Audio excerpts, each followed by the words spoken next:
মানব শিশু হিসাবে যখন একটি শিশু ভূমিষ্ঠ হয় তখন তার মেধা, প্রতিভা, ব্যক্তিত্ব এটা সুপ্ত থাকে। সময়ের ব্যবধানে বিভিন্ন ধরনের পরিচর্যার মাধ্যমে এই মেধা, প্রতিভা, ব্যক্তিত্বের বিকাশ ঘটে। যতদিন মায়ের কোলে থাকে, সরাসরি পিতার আশ্রয়ে থাকে,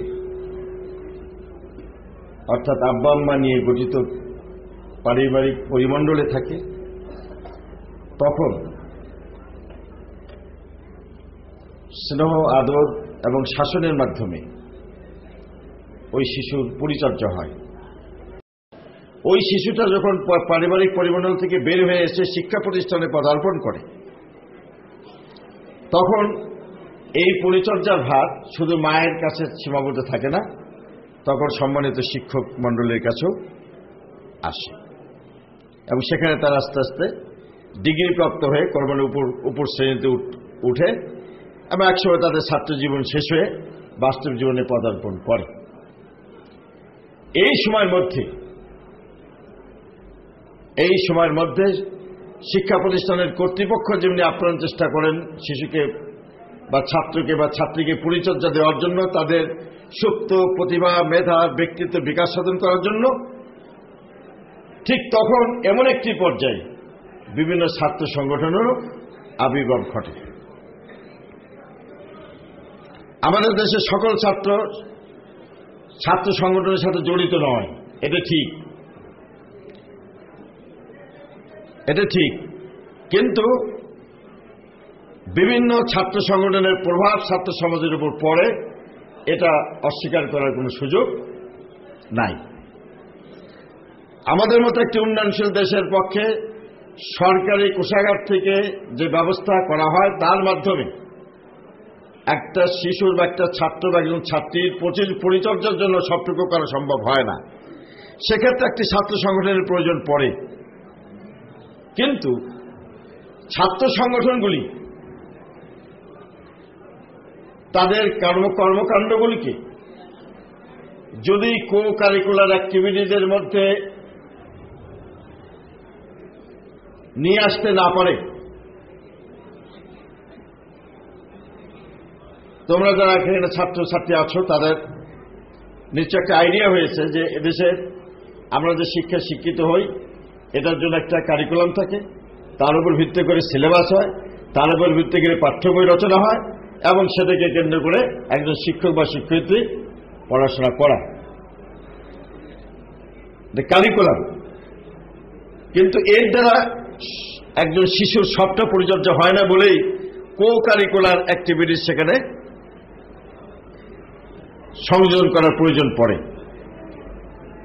যেমন আমরা বার্ষিক প্রতিযোগিতা করি, সেখানে কবিতা আবৃত্তি হয়, সেখানে এই বার্ষিক ক্রীড়া প্রতিযোগিতা হয়, সেখানে খেলাধুলার ব্যবস্থা করা হয়, সেখানে বিভিন্ন সাংস্কৃতিক কর্মকাণ্ড করা হয়। এগুলি সবকিছু কিন্তু কো কারিকুলার অ্যাক্টিভিটির অন্তর্ভুক্ত।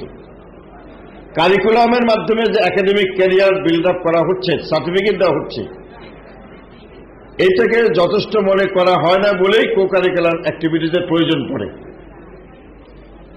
আর এখানে ছাত্র সংগঠনগুলির জন্ম কিন্তু এই কো কারিকুলার অ্যাক্টিভিটিসকে পরিপুষ্ট করা, আরো বেশি শক্তি যোগানো, এটা কিন্তু ছাত্র সংগঠনগুলোর জন্মের ইতিহাস।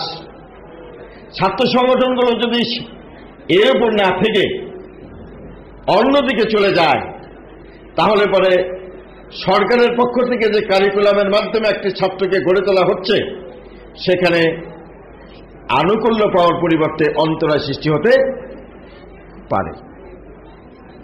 এজন্য আমি বাংলাদেশ ইসলামী ছাত্র শিবিরের এই আয়োজনের এই প্রাক্কালে, এই সুযোগে আমি সকল ছাত্র সংগঠনকে বলবো, যেহেতু তোমাদের একটা প্রত্যক্ষ বা পরোক্ষ প্রভাব ছাত্র সমাজের উপর পড়ে, সেজন্য তোমরা তোমাদের অ্যাক্টিভিটিস একটু পুনর্বিবেচনা করো, পুনর্মূল্যায়ন করো। ছাত্র আন্দোলন যেখান থেকে জন্মলাভ করেছিল, বর্তমানে এসে সেখান থেকে বড় ধরনের বিচ্যুতি ঘটে গেছে।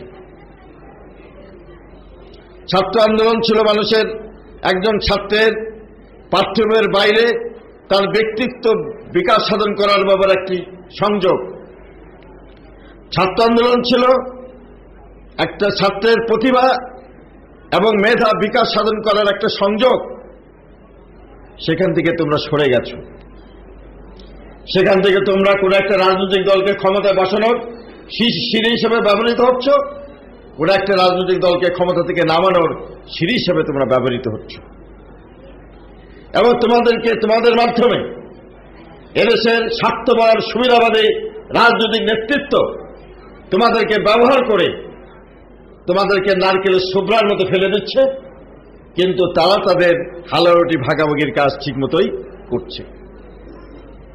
আজকে ছাত্র সংগঠনগুলোকে এই ব্যাপারে অবশ্যই চিন্তা করতে হবে। অবশ্যই ছাত্র সংগঠনকে চিন্তা করতে হবে, নতুবা শুধুমাত্র সরকারি উদ্যোগের মাধ্যমে আর বছরে বছরে কিছু এ বা এ প্লাস মেধার ঘোষণা করার মাধ্যমে আমরা আগামী দিনের সুন্দর সোনালী বাংলাদেশ আমরা গড়ে তুলতে পারবো না। এটা একটা অত্যন্ত তিক্ত সত্য কথা। এই জন্য এই ধরনের আয়োজন শুধু ইসলামী ছাত্র শিবির নয়, যারা নিজেদেরকে ছাত্র সমাজের প্রতিনিধিত্বকারী ছাত্র সংগঠন বলে প্রচার করো, তোমাদেরও এই ধরনের অনুষ্ঠানে নিজেদেরকে জড়িত করতে হবে। তোমাদের নিজেদের ছাত্র সংগঠনকে ছাত্র সংগঠনে পরিণত করতে হবে। শুধু রাজনীতি